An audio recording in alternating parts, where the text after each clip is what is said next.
Hello and welcome. I'm your host, William Liu. You're listening to the Hello and Welcome podcast presented by Betway. Make sure you find Hello and Welcome wherever you listen to podcasts. Subscribe. Please rate and review our show. The Olympics, unfortunately, are over for both the men and the women. We're going to break that down shortly, but we want to let you guys know that we will continue to have content. We'll probably scale back a little bit, probably for Jerome's sanity, quite frankly, too, but you will still hear from us at least once a week. So stay tapped in. But for now, we really wanted to get at least a day's worth of separation from the heartbreak that was Canada losing to France in the quarterfinals and exiting without a chance to medal.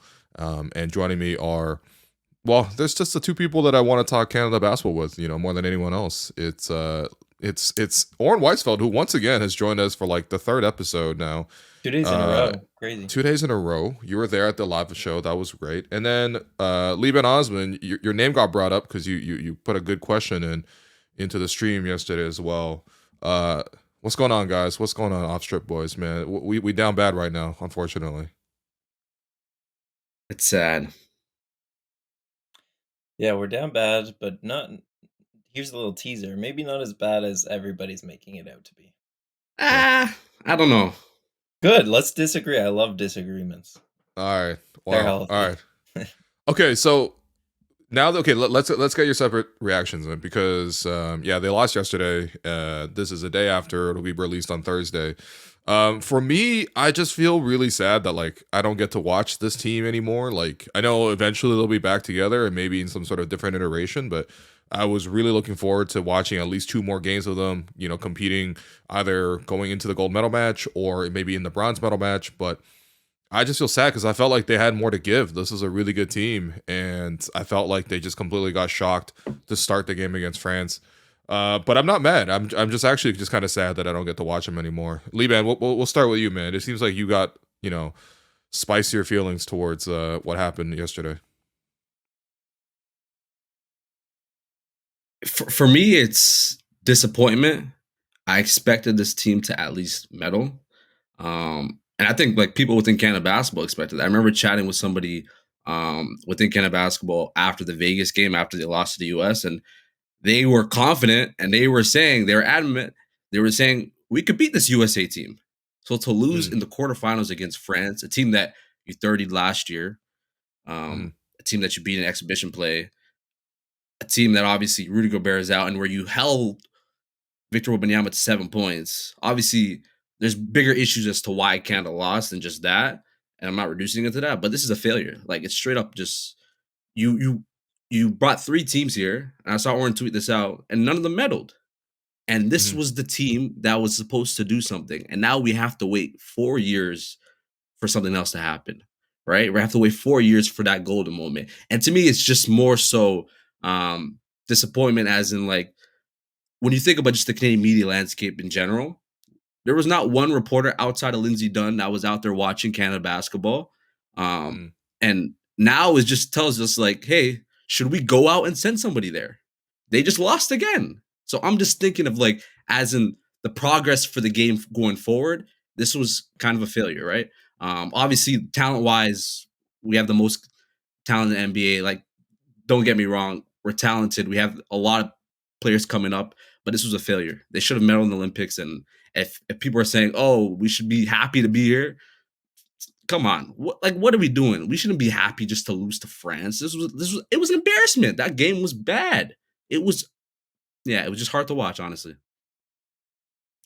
Yeah, I think I have a different take than a lot of people.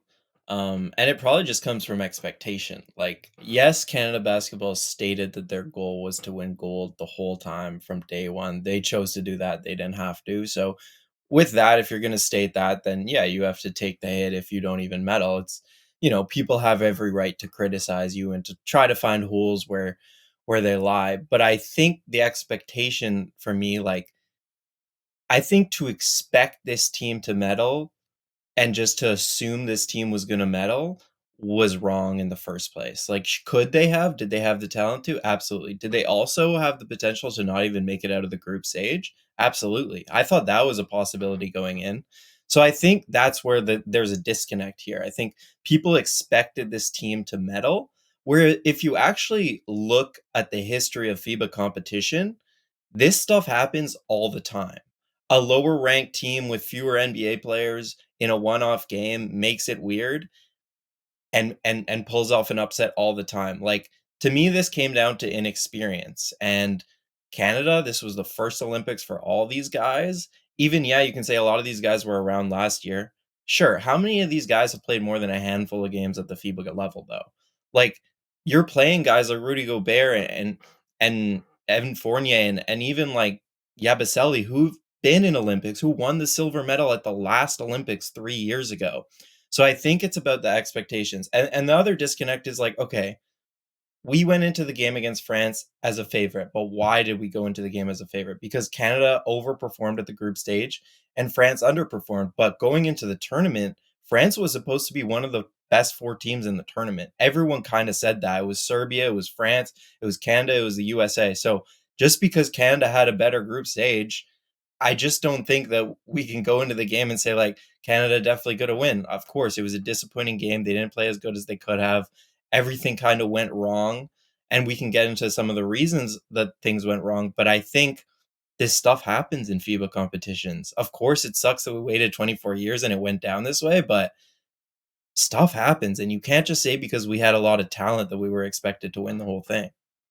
I'm not saying off of talent. For me, it's just that this was their best chance. I would say now you got to wait 4 more years. Their best chance at competing potentially for gold. Honestly, Hmm. their best chance. Now we got to wait 4 more years. Countries are going to get better, and now you got to wait and be like, was this a missed opportunity? And for me, it definitely wasn't. Um, I think they had continuity. They played in the World Cup. Most of these guys, they're part of the rotations played. Obviously, there's other issues like the lack of size, that kind of stuff we're going to get into. But um, for me, it's just I just didn't look at France as a team that we should have been worried about. I was more worried about like teams like Greece and Spain more than I was France. Even Australia, I was more worried about them. So for me, that was just more of a disappointment because I looked at France as kind of, especially just after the last World Cup, and obviously Victor's not there, but I just looked at them as a step below a few of these teams. So Yeah, I mean, look, I was gonna ask you guys, is this run a disappointment? But I think we all agree that this is a disappointment, and I think that it is a missed opportunity, based on sort of just the roster that they had. I agree that this is a better team than France. Like, if you played this in a 7 game series, I think we beat France easily. But at the same time, like, they couldn't get it done, and I think I want to separate two things, like what went wrong with the loss in the quarterfinals, and then like in that game specifically versus like what went wrong in the preparation and the lead up. You know what I mean? Because you can't necessarily control what happens in any specific game. To Oren's point, that's why weird shit happens all the time in the Olympics, or like World Cup or anything like that. But at the same time, it's like, did we do anything wrong in the lead up, the preparation? Because I think, you know, we all know, we all watched that game, right? Like, they got overwhelmed to start the game. You know, the intensity of the crowd, everything like that. You know, they couldn't handle the size of France, things like this. You know, eventually Canada only had one score. We'll come back to these issues, but I think maybe leading up to the preparation, the bigger picture, like did Canada do something wrong, or, you know, were there some regrets in terms of how they prepared and who they selected to come and all that kind of stuff? Yeah, like that goes back to my point. And yes, it's a disappointment, but it's not to me. I draw the line at it being a failure. I don't think it's a failure. And the reason I say that is because a lot of what happened was outside of their control. Because when you look at the process, like I'm happy to be critical of this program. I have been in the past. Yeah, But yeah. when you look at the process that they did leading up to these games, in my opinion, they did pretty much everything they could have to set the team up to have the best chance of success possible, from hosting a long training camp to playing the best teams in the world in exhibition games to taking the best talent and kind of plugging in these NBA players to fill positions of need. And so I think from a process standpoint, there's nothing I've seen from people who have been very critical of this that they could have done better. Like Wiggins and Edie, that was outside of their control. It was them or their NBA teams choosing to not come. You know, I've seen people say you should have played Kelly Olynyk more. Jordi Fernandez, I think, has a pretty good handle on it from watching practices. He knows what Kelly's going to give, and he knows what Kelly's not going to give. Like, at the end of the day, again, this is getting into like the game, but it's hard to separate them. Like Sure. Jordi leaned on Andrew Nemhard and Jamal Murray, who are fantastic NBA players, and they didn't deliver. So to me, that's kind of what happened, and that's what I mean by things were out of their control. Their best players didn't deliver outside of Shai. So in a one game sample, that happens, and that's why I don't think this game is an indictment on the program. But again, that's kind of like I think they really did everything they could have to prepare. I think it was the best team they could have brought. I think everything just kind of went wrong in a game. Yeah, for me, process wise, no complaints. Um, they started camp more earlier than the U.S. did, and maybe you don't face France twice in a close scrimmage and then an exhibition game, just so they don't be able to scout you that much. Maybe that's my big problem with that. But Yeah. obviously But you that's didn't. kind There's of no guarantee you're gonna run into France. You of know what I mean? course, Like it right? just worked out that way. Of Yeah. course, of course. Mhm. And yeah, um, I don't think Jordy had a great game coaching, but you kind of have to rely on you got to give Jamal Murray an opportunity to be Jamal Murray at points, right? Like we're gonna nitpick, be like, oh, he wasn't great, and I have other issues where I think it was a mix of things. Like I don't know if he's 100%, obviously, but he's kind of saying he's fine. I don't think Canada kind of set him up to succeed in a way, just in terms of, but also I think that's just a lack of having like big mans like to be able to have a pick and roll option with Jamal Murray. Like he's getting doubled and he doesn't have that burst. And obviously, like people are like, you don't have Jokic. Jokic is not there to save you. But I think it's more than just that, right? But yeah, process wise, no complaints. Um, it just stings, right? It's like we gotta wait again just for a Yeah, moment, right? Like this was Yeah. supposed to be the moment.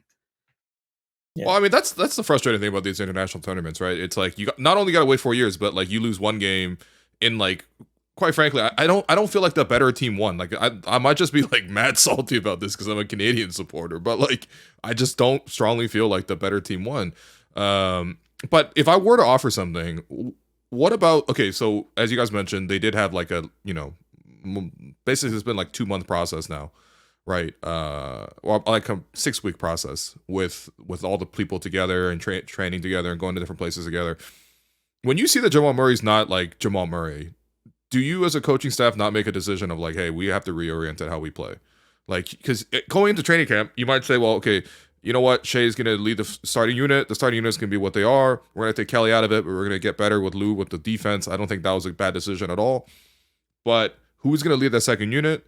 And you basically have two choices. It's either Jamal or it's Andrew. And I'm not going to say Andrew had a great tournament either. He had one good game, and the three other ones was like very invisible.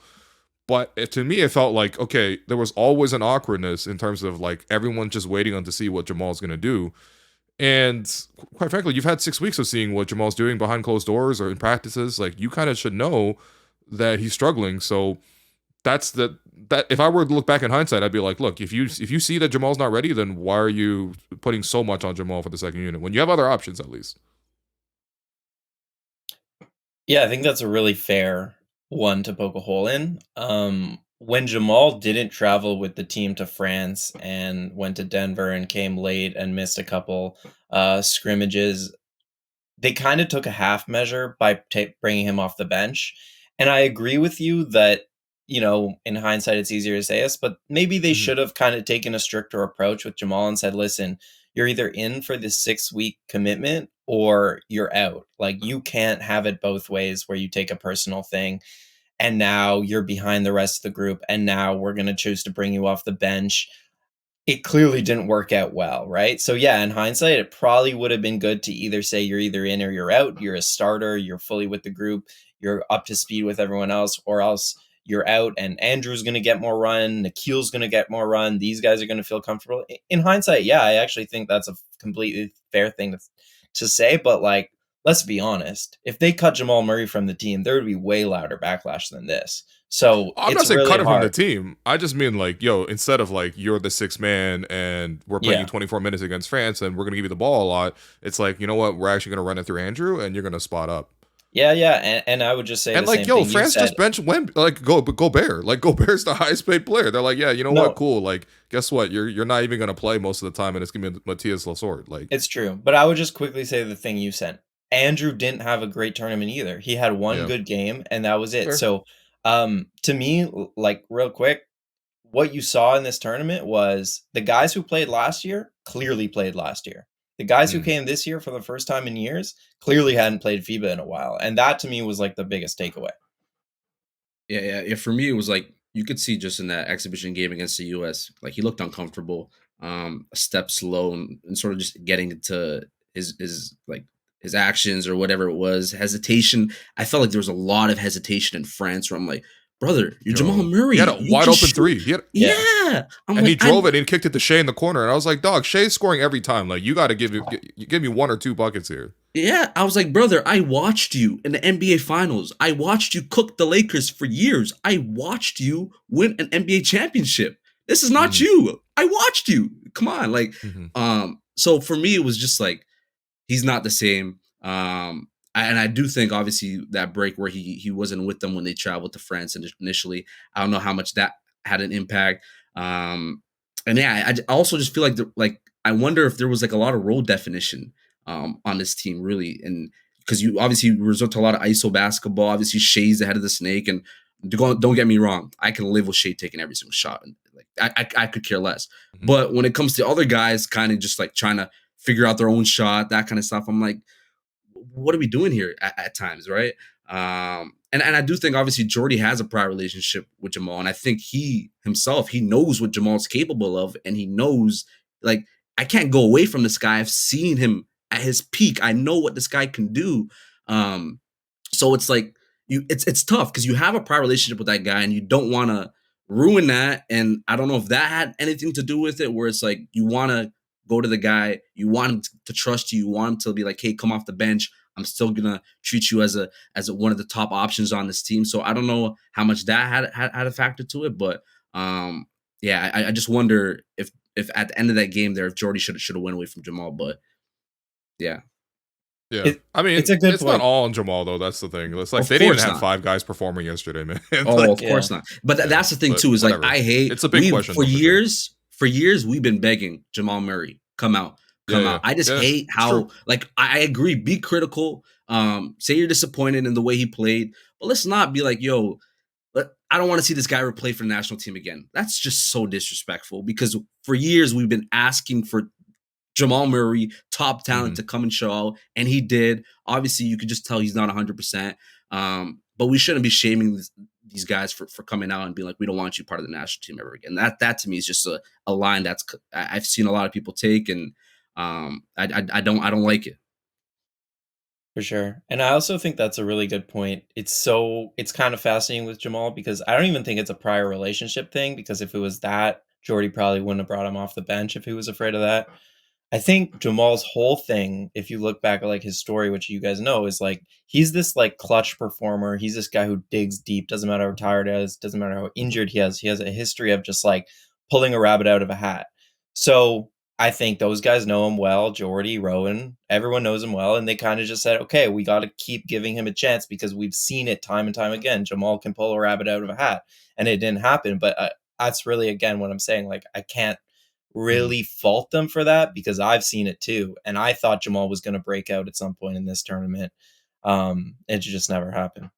Yeah, same here. I thought there was going to be a point where, Jamal was going to be Jamal, and like, remember, like before, I remember during that playoff run when he was torching the Lakers, we were all asking like, who's taking the last shot, Jamal or Shai? And then now we're having a discussion where it's like, well, Shai, should Jamal be on the court in the closing minutes? Like it's, it's a lot of, it's tough.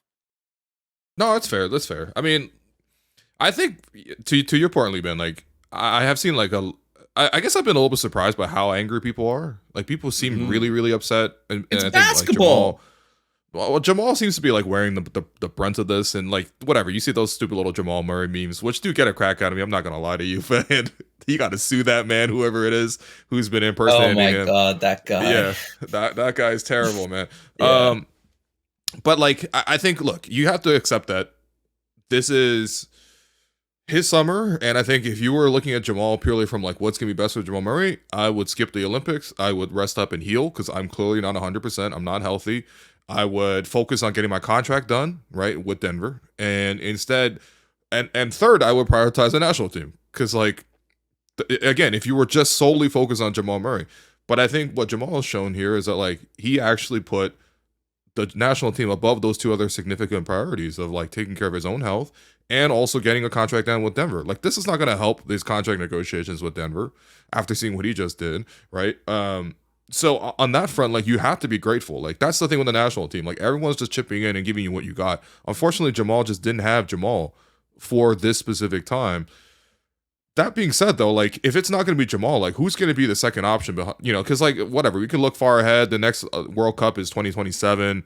I suppose if you're a diehard America Cup watcher, you can watch that. But I mean, like realistically, the next big thing to watch for is 2027. We might run into the same issues again, right? Because like we know Shai's going to be Shai. Shai's still going to be like 30 basically next Olympics. Like I'm worried about that. But who is going to be that second option? Because to me, the last two runs, last World Cup, this year in the Olympics, shows me clear cut. There's no second guy for Canada.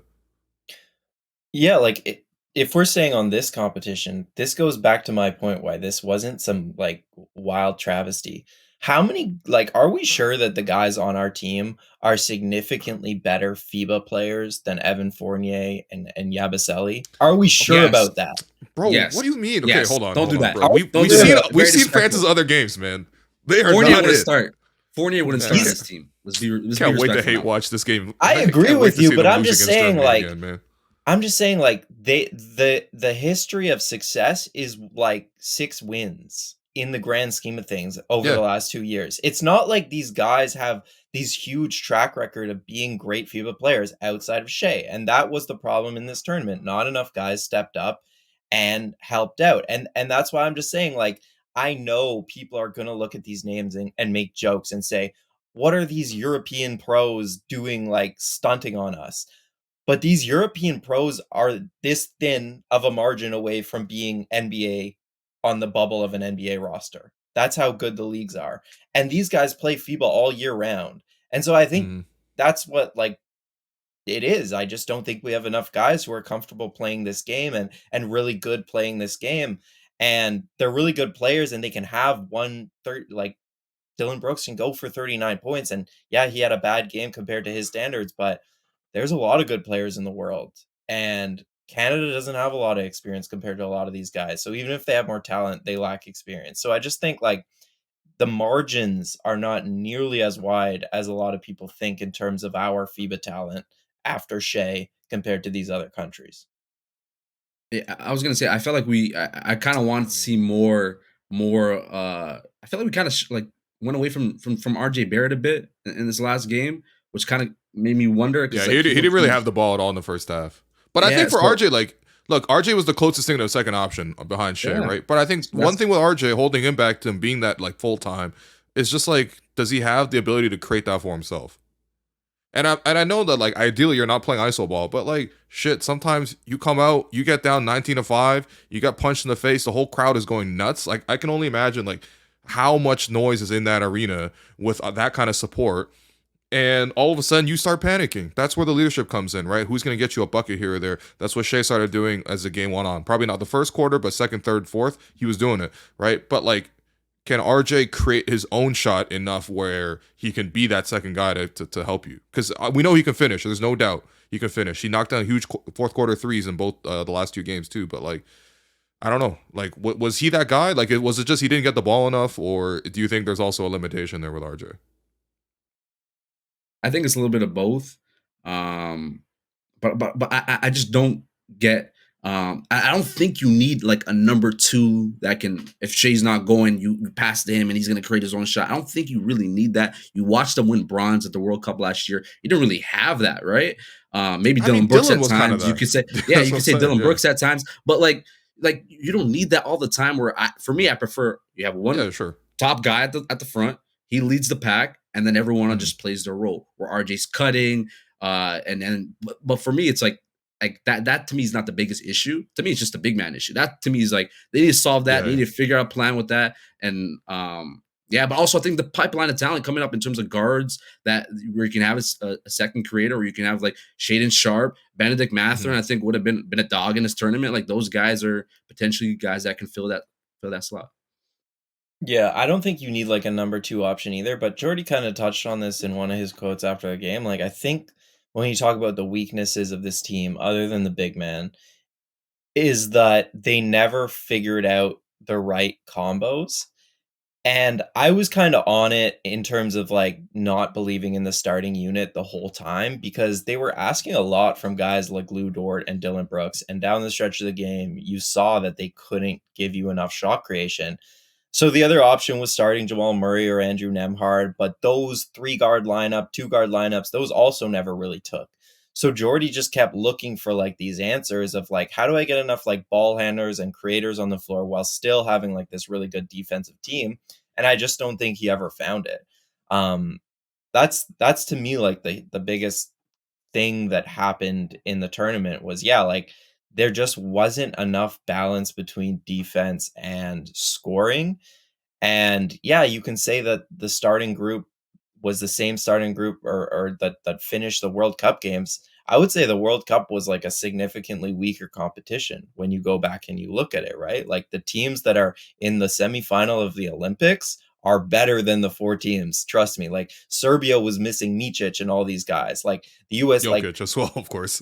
right. Yeah. I forgot. So Yeah. the teams are better at these Olympics than they were 4 years ago. And Canada got a bit better, but the rest of the world also got a lot better. Yeah. Okay. Main issue, the bigs. Because look, I think a lot of these guards are coming back, right? Assuming everyone's healthy, assuming everyone's contracts, you know what I mean? There's all a million question marks. But realistically, like it's not like our guards are getting old anytime, right? Like the guys that I for sure I want coming back on the roster for let's say 2028, which will be Los Angeles, right? Shai will be 30, RJ will be 28, Dylan Brooks will be 32, Lou Dort's 29, Nemhard will be 28, Jamal Murray will be 31. Like, I mean, those guys should all be, you know, still very, very good players, very, very productive players. And I would basically have an open invite on all of those guys to come back on the roster. Again, this is 4 years from now, so a million things can happen. And of course, as you mentioned, there's other support coming in, Brandon Mathurin, Shaden Sharp, these type of players that will come in. The big question is, who are our bigs going to be? Because if you looked at our bigs this year, and everyone could look at it on paper and be like, this is clearly Canada's biggest issue. We got Dwight Powell. God bless his heart, man. Like he competed. I actually have no real issue with Dwight Powell, but like we just seen that like in key moments, there's a lot of times where he will lose his matchup or get overwhelmed, right? Then you got Kelly Olynyk, who went from being a very prominent player last year to not even getting any time this year.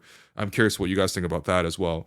Then you got Kem Birch, who was added last second. Libaan, bro, great story, man. Like I felt really happy for him, but it was also like, you know what I mean? Like that's your 11th man, you know what I mean? And you shouldn't have to use him in every game like Canada did. And then Trey Lyles, who quite frankly to me was one of the most disappointing players of the tournament. I was just like, well, what was even your role? I didn't feel like there was even an understanding there, offensively or defensively, what he's going to do. I don't think any of those 4 guys are back for the next Olympic run. So we're going to need 4 new bigs essentially for the next run, or at minimum 3. Let's say you want to go smaller, you bring in 3. Who are those 3 guys? Because right now, I don't know. Yeah, it's looking tough. It's looking tough. I'll be honest with you. And like there, like right now, there's not outside of Zach Edey, and outside And of it's not Zach like Edey, Zachy's a slam dunk right now, man. That's the thing too. Let's slow down a little bit. Like, you know what I mean? And what I'll say about Zach Edey's situation, I'm surprised people expected him and are pissed off at him for not playing in the Olympics because, like, I feel like it should have been obvious that the guys just entered the NBA draft. Memphis is about to compete. They want to compete in the playoffs. Of course he's going to do that. Like, I think that, to me, I was kind of surprised when he came to Toronto during his pre-draft workout and he was saying, he's going to be playing. I was like, really? Like, are you going to talk to your team about that? You get drafted? And then, but from what my understanding too is Canada was kind of prepared for that. They were kind of expecting Zach Edey to maybe not be available.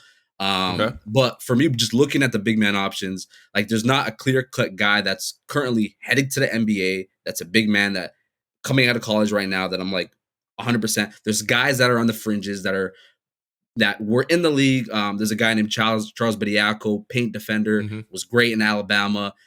He's a name that rim protector. I think he could be a good fit for Canada basketball going forward. He was playing with Orlando Summer League. He got a contract, two-way contract with San Antonio last season, but he was dealing with some injuries. There's this other big man, Fardaws Aimaq. Hopefully I'm pronouncing that right. He's was playing summer league. He's a stretch forward big, but can rebound the ball well. And for me, it's like I see a lot of talent too on this that are 16, 17-year-olds, but I don't want to go out and just name these guys and say you should believe in that, because it's like these are 16 to 7-year-old kids, and we're trying to put pressure on them to be the next big man to lead, to be like kind of be the next faces of Canada basketball, right? It's like I don't want to put the pressure. There's a lot of talent though coming up, but I think we should, like, it's tough right now. I'll just say that. It's right now, it's like there's not a clear-cut guy that you can say he's going to be the next future big man in this team. I was kind of disappointed also, just like Tristan Thompson. Stop tweeting. I'm tired of that. I know you love the Canada. I know you love supporting it, but come and suit up, man. Like, why weren't you playing? Why weren't you? I'm not going to lie. We actually could have used Tristan. I'm not even kidding. Oh, I don't think they invited him to camp. I don't think it was his choice. Why? Please, somebody come and explain to me, message me, if you listen to this, why wasn't Tristan Thompson even in consideration? But I also saw him tweet because like Corey Joseph wasn't invited. He didn't also, I feel like he didn't want to come probably because of that. But Tristan Thompson, you needed a big body. You needed somebody to bang in the paint. I'm not going to lie to you. He wasn't considered. Lasor wasn't going to get 14 he wasn't. And Tristan Thompson wasn't having that. The Brampton man was not going to deal with that. Come on. He was not having that. Yeah, I shouldn't say that they didn't. I'm not sure if they didn't. We're down so bad as a program, man. We're like, we needed Tristan. I just saw. I saw Tristan saying when Corey didn't get invited, he had some comments on that, kind of disparaging it. But I mean, that's his boy, though. What do you want? Yeah, I mean, like, you know 100%. What I mean? Like, if I invited you on the pod, I expect Libaan to be like, yo, where's my invite? You know? Yeah. I would add to the names Libaan said, like Brandon Clark and Leonard Miller, obviously more 4s than 5s, but Brandon Clark would be a great FIBA player just with the way he kind of rebounds and rim runs. And I talked to him a couple years back and he said it's something he'd like to do, but when the core was announced, he wasn't in a position contractually to commit to it. But I think that's a guy Canada basketball should be going pretty hard after in the next cycle, just because he plays a real position of need. And again, like, yeah, he's not going to stretch the floor for you, but he does everything else. And then like, these are more niche, but like at the center position, it's not sexy, but like when you're watching the winter windows in the next 4 years, everyone, Khalif Young and like Thomas Kennedy, those are our two, I would say, best bigs that are like Euro guys right now, but maybe they develop really well and become, and then Kabengele as well, who I actually think will have a good chance to be there in 4 years. Those are like 3 guys in Europe right now, relatively young, can develop into maybe, Olympic basketball players if everything goes right. But they're definitely names to like watch in the winter windows. Okay. Controversial, but let me propose you this idea. When national programs have issues filling out the roster at certain positions, they will go out and naturalize a player for the explicit purposes of putting them onto their roster. Because unlike, like, obviously this is a Raptors-centric program, unlike the NBA, you can't just go out and trade for a guy or sign a guy. This is the closest thing you got to it, right? If, you know what, the national program doesn't have a good big in the pipeline right now, why not go out and naturalize a guy? Right? I mean, even Team USA did this with Joel Embiid. Now, of course, that's just disgusting to watch not because it's not up to Embiid to choose whatever team he plays for, but it's disgusting to see the richest person in the world just decide, you know what, let me get a little richer. That's always nasty to watch. Also, it's just Embiid, so I'm going to slander him regardless. But, like, why not for Canada to naturalize a big? You have the ability to do it. Like, you look at Spain, for example. Like, they're like, okay, you know what? We got the rest of the infrastructure pretty good, but we need a point guard really badly, right? Ricky Rubio's, like, aging out, and he's retiring from basketball. It's like, okay, cool. Let's get Lorenzo Brown, put him on a roster. You know what I mean? Like, I don't know. Are you guys for it or against Canada naturalizing a big so that they actually have somebody else to rely on? I'm for it. I'll just say this, and I know, like, on the younger age groups levels, they've done that with. On the women's side, they've done that a lot. I know they've done it on the men's side, on the boys' side too. Just naturalizing some kids that have U.S. residence. They might have a Canadian connection, but they're from the U.S. They're born there. That kind of stuff. I'd be for it. But like, what big are you suggesting? Like that we naturalize? I'm like, bro, I don't know anymore. But is he's not big. Sure. Okay, He's I not mean, That's who I big. always thought about as like when he was on the Raptors. I'd love to see it because, like, I mean, I don't hey, think they have to be Raptors in particular. You know No, what I I mean? know. I'm just Like, who was Japan's big man, right? Like the guy, like the Japanese roster looked like the cast of like Shogun. Okay, there's 11 Japanese people, and then there's this one white guy in the middle of it, and he was putting like 20 and 10.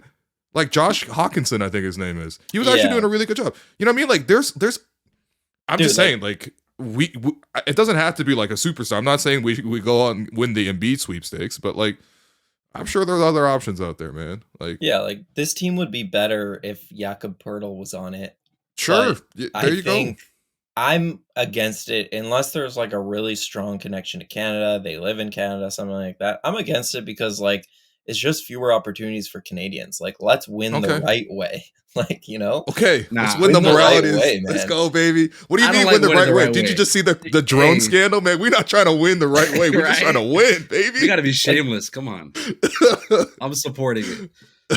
Let's hand out Bring a me a green big, card, man. bring me a big that's good from Hey, like man, Ethiopia, Somalia. I'm down. bro. I'm This supporting country it. is built on immigrants, bro. Look at the three Hey, of us right now. You know what I mean? right? Like, let's Talk get to this. him.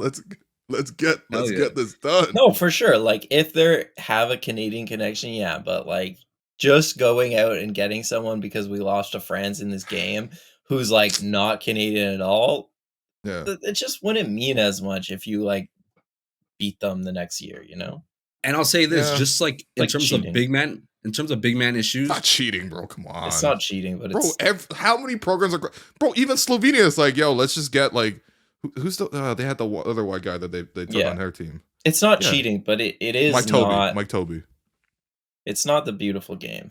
but what I was gonna say, just in terms of like the issue with Canada basketball and like the bigs, what I think is happening is there's just more development when it comes to wings and guards, and like they're seeing the way the NBA is nowadays. Mm-hmm, There's not a mm-hmm. traditional big. Maybe Zach Edey's gonna change the way it's played now, but there's like big mans are not told to go into the paint and be physical anymore. It's like that's just not the game is in the NBA. It's not what teams want from you when they're scouting you, when they're drafting you. They want you to be able to stretch the floor, do a little bit of everything. So I think it's gonna be hard to get that type of player unless things change in just the way basketball is played in the league. So I think that's also an issue. So Yeah, no, I think that's fair to some degree. Like it's certainly always a shock for NBA players to transition back to FIBA, and I think you don't notice it with Team USA nearly as much because like they have 12 All Stars usually, and they have like so many advantages across the board that everyone gets to hide a little bit. You know what I mean? But yeah, Canada's just not that talented that they can always play their style. But I mean, last question I want to ask about just this Canadian run is just like maybe on the coaching perspective. You can always regret one game. I think maybe you look back at it and you're like, okay, did Jordi coach this game the best way? But just in general, like, would you have wanted to see something different? Like for me, for example, like if you're going to struggle this much against a bigger team, how much zone can you put out there? You know, it maybe you use Kelly a little bit as like a 4-5 combination. If you put Kelly in with another big and you zone, then you probably hide him defensively. You know what I mean? Like little things like that. Were you guys happy with the coaching performance? No, I didn't think Jordy did a good job because the game plan was to, and you can always it's easier in hindsight, but the game plan For was sure. to kind of try to play their style and not stray from that. And their style is to go run and gun and to play small and to play fast. He didn't adjust though when the fast break stuff just wasn't working. France was doing a really good job getting back and they were also getting a ton of offensive rebounds. So it's not even like Canada had opportunities to run. And yeah, there was opportunities for Jordy to adjust for sure, and he didn't do that. His options weren't great. His options were to play Kelly or Trey Lyles at the 4, and we had a long sample size of that not working in the exhibition game. So it wasn't the greatest game, but I also think this isn't on Jordy. Like the loss isn't on Jordy. What I think it really comes down to is a lack of experience because I've seen people say this a lot is that they played selfishly and they had 13 assists to 14 turnovers, and that's an easy stat to point to. But you have to like distinguish between selfish players and like selfish play. And what happened, I think, was they got uncomfortable. France had a great game plan, took them out of it. And what happens when you get uncomfortable is you revert to what's comfortable. And what's comfortable for these NBA players? Isolation, maybe a pick and roll, isolation. And that's what happened. It's not like anyone was purposely being selfish or trying to, be the hero, I don't think. I just think France made them really uncomfortable. They don't have a lot of experience in FIBA competitions, let alone in France with, thousands of people chanting against you. And they just got uncomfortable and started playing in isolation. And I think it's a learning experience. It's the first time any of these guys were in that kind of environment, where you're playing a host nation, and it's really tough. And that goes back to my point. It's like, yes, we expected maybe a little too much from them in their first Olympics.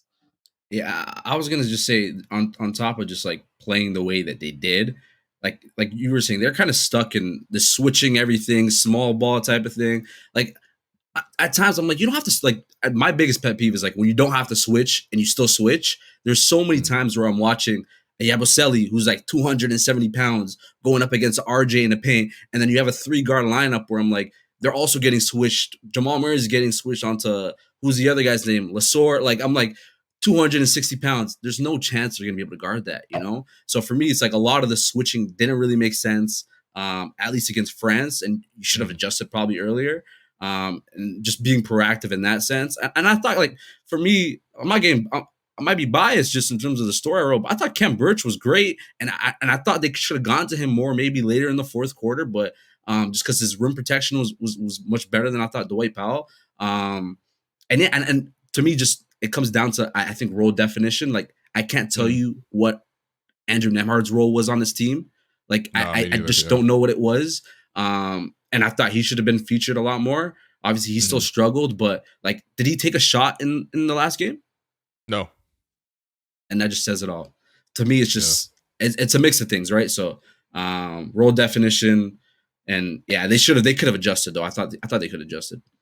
But don't you guys think some of that's on the players? Like 100%. Andrew Nembhard is playing in this environment that like is not what he is used to at all. And I think they got tight. You saw it right from the opening. Oh, they definitely got tight. They got tight. And that's where I'm like, you can coach them up as much as you want, prepare them as much as you want. At the end of the day, you have to experience these things in the real world before you can learn from them. And I was gonna say too, just in terms of like Jordi, he said himself, like this wasn't a great game for him coaching. But to me, this is not like an indictment on him as a coach. I think he's a great coach. I think he's gonna do great things for Brooklyn.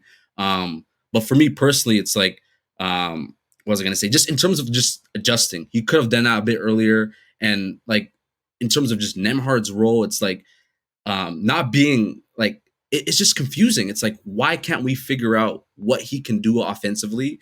And why can't there be a play run for him on the side or just but I also think a lot of it they just don't have pick and roll options, right? For Nembhard to go down here or whatever it is, and they're gonna get doubled or whatever it is. Man.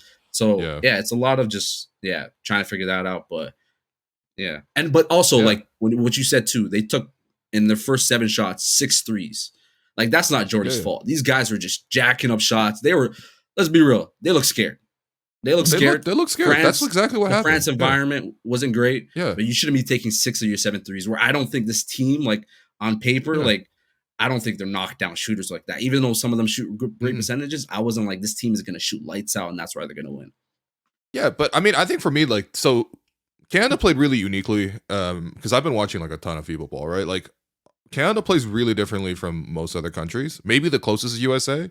But even the USA have incorporated a lot of off-ball movement. Like, they'll get guys, like, I mean, obviously it's like Steph Curry and Devin Booker that we're talking about here. But, like, they'll get guys come in, screening off of each other. And there's a lot more, like, motion and movement in the offense. For Team Canada, it always felt like, okay, first and foremost, we got to beat guys with our dribble. And we're going to touch the paint, usually with Shai. And then we're going to kick it out and then play off of that initial advantage. But eventually, teams are going to come around and build walls against you. Like, I thought Spain did a really good job building walls. Even that roster, you look at the whole roster, they had no real, like, strong defenders that are, like, shut down guys. But they were able to stack the deck. I mean, that's also Sergio Scariolo's creativity. He used the box and one, stuff like that.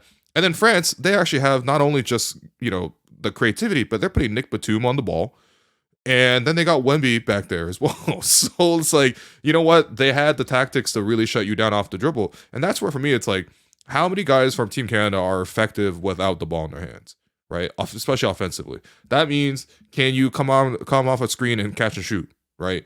Are you comfortable doing that, right? Do you have bigs who can, roll to the basket and present a threat, or even short roll to the basket and at least like parlay that advantage into like a kick out for somebody who can catch and shoot for three from that point onward. And that to me was just like, there's just not enough players in this Canada team that could play without the ball, at least on the offensive end, right? Like RJ, I thought cut really well. Dylan, I thought cut pretty well over the course of the tournament, but wasn't as involved offensively as he was last summer. That's kind of it though. All those other guys kind of needed the ball to be like somewhat effective, or their bigs just like, I mean, their bigs just had no juice, man. Like what happened with Kelly? Like as Raptor fans, are you not a little concerned that Kelly played so little and when he was on was so bad? I'll just say this. He, to be honest, and I'll blame Jordi, but he's a pylon defensively most of the time, especially in FIBA basketball. Like people are just walking by that guy when he's on the court. Like it's okay, Kelly, get over here, pick and roll time. We're about to put you through that. So I don't blame Jordi, and I think Jamal Murray. I thought Jamal Murray and Kelly could have had a good 2-man game going, but Kelly just wasn't playable defensively. So I think that was probably the biggest issue. But yeah, just outside of like Jamal being able to create, being able to pass to someone that can make decisions off of that, I thought Kelly was the only option that you could have. But Yeah. he just defensively, he just couldn't cut it. Yeah, I was not surprised. I said in the preview pod we did that Kelly's role really might not be what people might think on this team. And I think it's true. Like when Shai especially would get double teamed or trapped at half court, and he would throw that outlet to the big man, and then you have a 4-on-3. We didn't have any good 4-on-3 bigs, and that was a huge problem. Like nobody who had the confidence to dribble it and take it all the way to the rim, or to quickly make the passes, and the guys weren't cutting around them. So that was definitely a huge problem, and France did a really good job kind of snuffing that out. And yeah, like when they just started showing Shai that much help, you kind of just could see the other guys were a little uncomfortable being overburdened. Yeah. Yeah, I mean, lots of things to point at for sure, but it is disappointing, man. Again, like I know we're sort of like looking at it right now and sort of like diagnosing like everything that went wrong, but like this team also had a lot of strengths too, and like I don't know, I felt like that a lot of togetherness. That's the thing that's just never know. Like, you could look at the names on paper, but I felt like this team the last year and this year was really together. They liked playing with each other, all that kind of stuff. Like they were healthy too. I mean, I don't know what Jamal's saying, but like for the most part, pretty healthy. And like I will very much miss this team, man. That's why my prevailing reaction is just I'm sad. Like I'm not like looking to like let's get rid of Jordi or like let's fire Rowan Barrett or whatever. Like I don't know, like that kind of like to me feels like way too dramatic, and it feels like it completely like we weren't talking about this 24 hours ago. You know what I mean? Like everyone was like, "Yo, look how good we're looking right now, 3-0. The program's so healthy, blah blah blah." And after one loss, it's like, "Let's fire everybody." Like I think that's kind of insane. Even though I know that this is sports media, and this is honestly how sports fans tend to react, or maybe have been conditioned to react to. But I think like, yeah, they had a really bad day. They got punched in the face, and they just couldn't quite recover. And of course, it revealed a lot of flaws with this team. Nobody promised that they're perfect, but it just kind of is what it is, Jordi's coming back though for sure. You guys think Jordi's coming back for sure? I keep asking this because I think people keep asking me this, so I thought I asked people who know Canada basketball better. I know I already asked you about this, Oren, so I don't think much changed. Maybe I'll just ask Libaan. You think Jordi's coming back for sure? Because his contract's only 2024. I think so. I remember I heard Oren talk about it to yesterday. And for me, like whenever I chatted with him, he always just talks about the future. Like, what will this program will look like? So it seems like he wants to be part of this. And I do think like, obviously we don't know what's going to change in the next few years or whatever it is, because how coaches in the NBA, they get fired, they get hired, that kind of stuff. You don't know the certainty of his role in Brooklyn, right?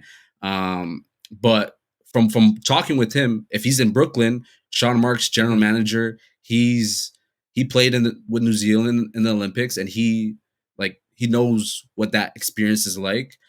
Joe Tsai has Canadian roots. Like Jordi was telling me, like these guys are very supportive in just FIBA Olympic basketball. So, and I think like this is going to be a sting in all of them, right? Jordi's going to want to come back and be like, nah, we can't go out like that. I can't end my FIBA tenure, my Olympic tenure off a loss like that. Embarrassing, And for me, it's like, it's okay to call this a failure, but also not be like fire everybody like you just said, right? They failed. They failed in their goal of reaching the podium, and it's cool. But we don't have to like like jump off a bridge and be like, hey, Yeah. this is Jamal Murray's fault. Hey, Jamal Murray, thank you for suiting up. I know it wasn't what it was supposed to be like, but I salute to you. Like, thank you for showing up. We've been waiting Yeah. for a collection of this group to show up, and we saw it. I'm just happy that we got it, and I'm excited for the future. I just don't want people to be ungrateful. You know what I mean? Like, again, like, all we ever Exactly. talk about is these guys got to sacrifice, put the country first. And then they did it and they don't deliver. And it's like, yo, now we're going to slander you. It's like, Yeah. bro, are you only ever going to win and be happy when they win? And like, if that's your approach to sports, like, you're going to have a miserable time, man. Like, especially because, like, it's not like Canada's some guarantee to win. Like, let's be honest. Like, I put Canada in that tier too, right? I think, Serbia, Germany, France, Canada, like, maybe Australia if you want to put that in there. I mean, Australia certainly played Serbia pretty close. But, like, yeah, I think that's kind of where we are. And if we lose to any of those teams, I'm not necessarily, like, shocked or, like, super disappointed or, like, super angry. Now, if they lost to, like, some lower tier teams, then it's like, okay, then what the hell is happening? But, like, look at France, man. Like, they got a lot going for them. Plus the 42 free throws is wild, man. Yeah, I agree.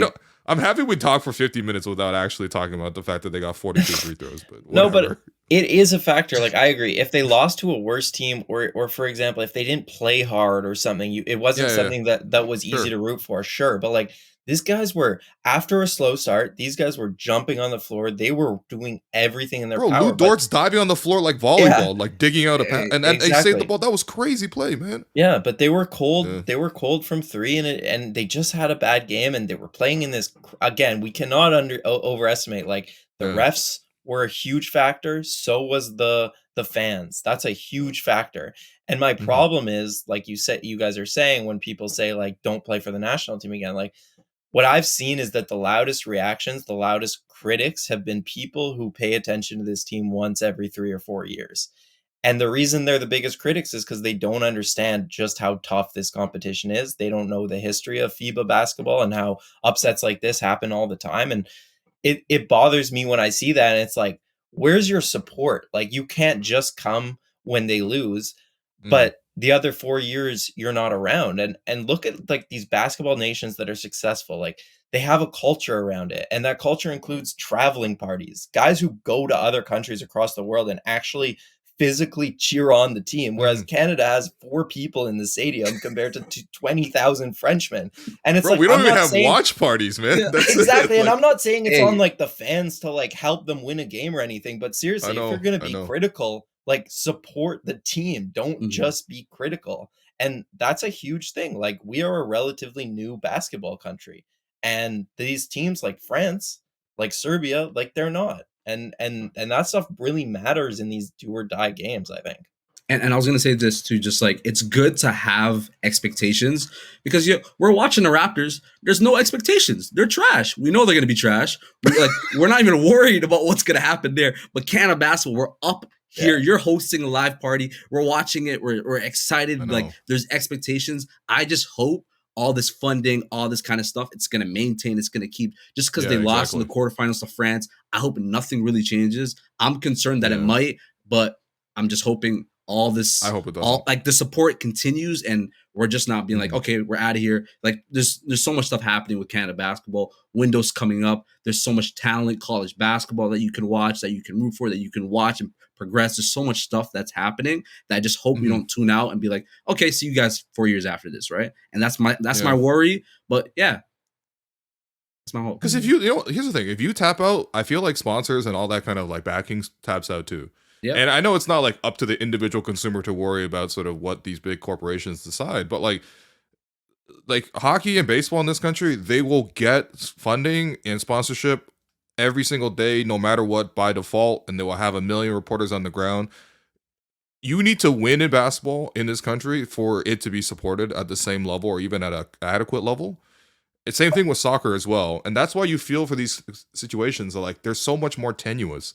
Right, like, I mean, Canada soccer's got its own whole. That's totally different. I feel like they're a mess. You know what I mean? But like, they're a mess. But like, still, like, ultimately, there are real fans that want to like support and do want to cheer and do want to see this whole thing grow. And Man, I just it is a missed opportunity. Like there's just no doubt. I mean, do you guys care about the rest of the Olympics? Like you guys want to make? Oh, sorry, were you gonna say something? I was gonna say lastly, like I remember, like in terms of just fandom, that kind of stuff. I remember last year when they were facing bronze USA basketball. I was on vacation in Spain in the museum of like Barcelona, like touring there, and I told my partner, I'm like, you have to wait.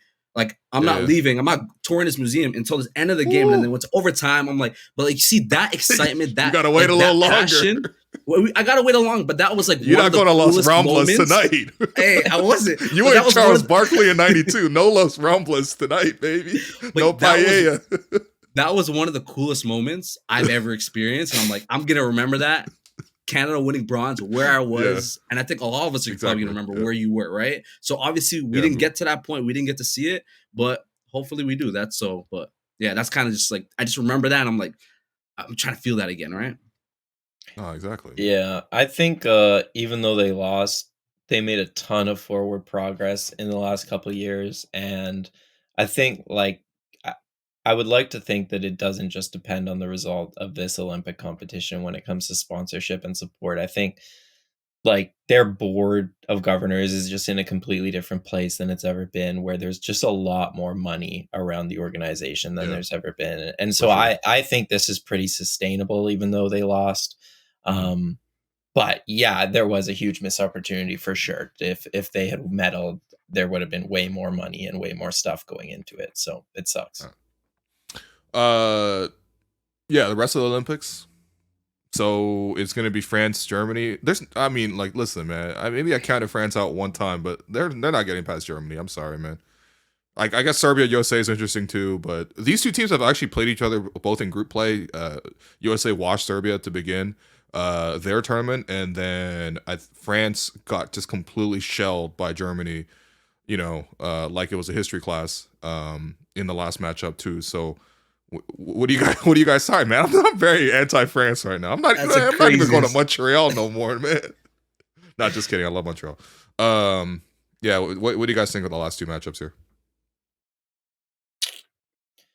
Yeah, I think someone's still gonna give Team USA a scare. I'm just what's gonna a scare? Keep saying that until it happens. Like a single digits fourth quarter? At the end. Yeah, exactly. Okay. Like that kind of thing. And I think it could be Serbia. I think, it's hard to beat a team 3 times, and they played them twice already, including a exhibition game. And then, like France had to have so much go right to beat Canada. It would be hard to like think that would happen against a German team. You don't think Lasort's gonna have 14 free throws? You don't think he's gonna score 15 points on 2 shots again? Right. I think like Germany will be a lot better prepared for that environment too. Exactly. Right? Yeah, I agree. Yeah. And they'll actually have fans there, you know. Yeah, that's true. It's not insignificant. Yeah, I'm just praying for USA downfall, just so, Twitter, social media will be ablaze.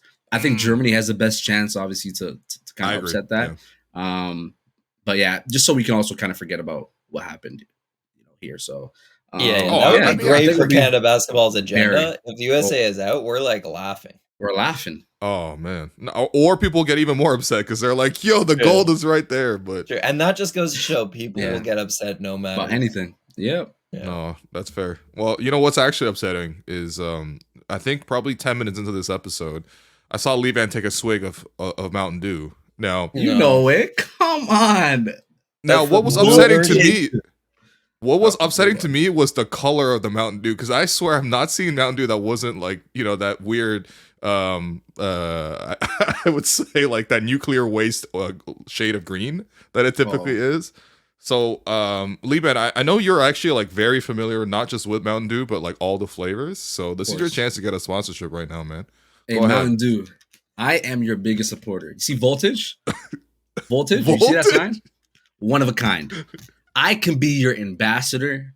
I could be your spokesperson, and I could go and advocate for more Mountain Dew in classrooms. Educationally, I could tell the benefits of it. There are no benefits, and it should not be in classrooms. Hit me up. Come on. He's gotten more hyped as the pod is going on. It's bolting you. It's working. Come on. This wakes you up. This is how you start your day in the morning, guys. Yo, what does that even taste like? So for people listening on the pod, he just showed us a blue can of Mountain Dew. I had never seen it. I didn't know it was like Gatorade. It comes in different colors, but yeah, what's the flavor of Because voltage doesn't describe a flavor. You know what I mean? That's not exactly a taste profile. It's like blue raspberry cherry-ish, but explodes in your mouth. Like actually, just like when you drink it, it's one of a kind. Truly one of a kind. Hey, it sounds one of a kind, man. Hey, yeah, this you is need my to drink favorite. water. Forget Yo, about You water. need to try water. Do you Have you drink ever water? tried That's it? actually. Yeah. That's You a know good what I have question. next Do to you me drink too, water? though? This is what you do. You have this, but you also got Skittles with you, right? So Oh my it's a god. good my mix. God. It's a really good mix, guys. You better brush your teeth.